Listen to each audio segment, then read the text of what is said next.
ปัจจุบันขบวนการเลี้ยงปลานิลเพศผู้ได้มีการขยายตัวอย่างกว้างขวางในเขตกำแพงนครหลวงเวียงจันทร์และบางแขวงที่เรียบตามแคแม่น้ำของแต่ลูกปลาที่ผ่านการปรับปรุงเพศ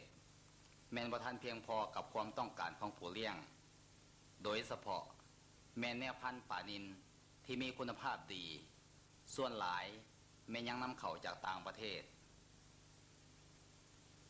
ฉะนั้นศูนย์ค้นคว้าการประมง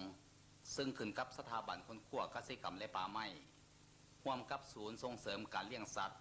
เลี้ยงปลาซึ่งขึ้นกับกองส่งเสริมเกษตรกรรมและป่าไม้จึงได้มีการศึกษาค้นคว้าเพื่อสร้างวิธีในการผลิตลูกปลานิลเพศผู้เพื่อตอบสนองให้แก่ชาวเกษตรกรที่มีเงื่อนไขในการผลิตและตอบสนองให้ผู้บริโภคได้อย่างเพียงพอทั้งนี้เพื่อกำจัดการนำเข้าลูกปลานิลและปลาซีนจากต่างประเทศ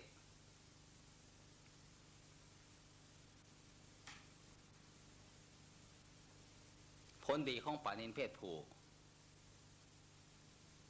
ปลานิลเพศผู้เป็นปลาที่เลี้ยงใหญ่ไวมีอัตราการเจริญเติบโตไวกว่าปลานิลเพศแม่ปลานิลเพศผู้ให้ผลผลิตสูงระยะเวลาเลี้ยงก็สั้นกว่าปลานิลธรรมดามีขนาดใหญ่สม่ำเสมอและมีความต้องการของตลาดสูงสิ้นปลานิลเพศผู้อ่อนนุ่มรสชาติก็แซ่บดีปลานิลเพศผู้สามารถเลี้ยงได้ในหนองในอ่างในนาเขาในกระสังหรือคอกตะนังและบ่อนอื่นๆที่เห็นว่าเหมาะสม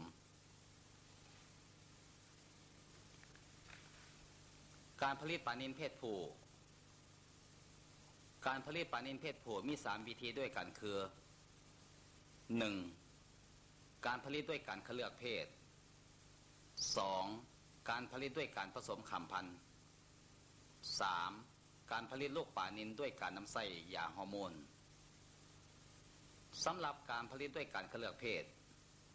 แม้นการคัดเลือกด้วยการสังเกตลักษณะภายนอกลูกปลานิลที่มีอายุ3 เดือนมีขนาด 5-6 ซมมีอวัยวะเพศอย่างจะแจ้งสัญญาเพศของปลาผู้มันจะมีลักษณะแบบยาวเนาะเวลาเขาจะสังเกตเบิ่งปลายมันจะแหลมออกแตกต่างกับปลาแม่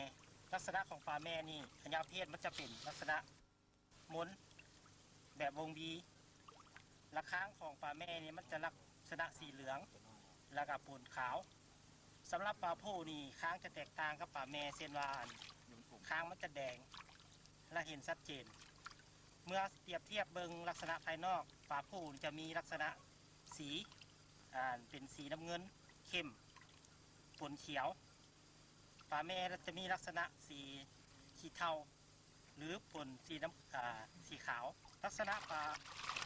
แม่หางของมันจะเป็นสีขาวมนลักษณะใบน้อยสำหรับปลาผู้นี่จะมีสีแดงและหางจะใหญ่กว่าปลาแม่น้อยหนึ่งเราจะสังเกตเบิ่งลักษณะภายนอกของมัน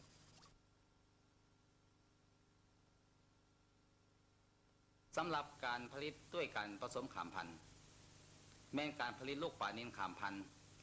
หรือแม้นวิธีการหนึ่งทางด้านชีวกรรมพันธุ์